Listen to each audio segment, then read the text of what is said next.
ರಾಜ್ಯದಲ್ಲಿ ಒಂದು ದೊಡ್ಡ ಕ್ರಾಂತಿಯನ್ನೇ ಸೃಷ್ಟಿ ಮಾಡ್ತಾ ಇದೆ. ಅಂದ ಹಾಗೆ ಈ ವೇಡನ್ನ ಮೂಲ ಹೆಸರು ಹಿರಣ್ ದಾಸ್ ಮುರಳಿ. ತ್ರಿಶೂರ್ ರೈಲು ನಿಲ್ದಾಣದ ಬಳಿ ಇರುವಂತಹ ಸ್ವಪ್ನ ಭೂಮಿ ಅನ್ನೋ ಕಾಲೋನಿಯಲ್ಲಿ ಹುಟ್ಟಿ ಬೆಳೆದ ಸಾಮಾನ್ಯ ಹುಡುಗ ಮುರಳಿ. ಕಾಟ್ ಕಟ್ಟವಂಡೆ ನಾಟಿಲ್ ಚೋರು ಕಟ್ಟವನ್ ಮರಿಕ್ ಅನ್ನೋದು.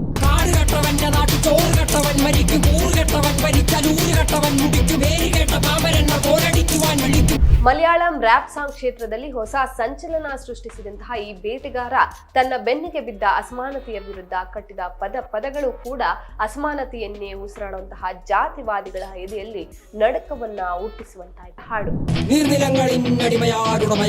നിലങ്ങളായിരം വേലിയിൽ തിരിച്ചതാര് തിരിച്ച വേലിയിൽ കുലം മുടിച്ചതെത്ര പേര്.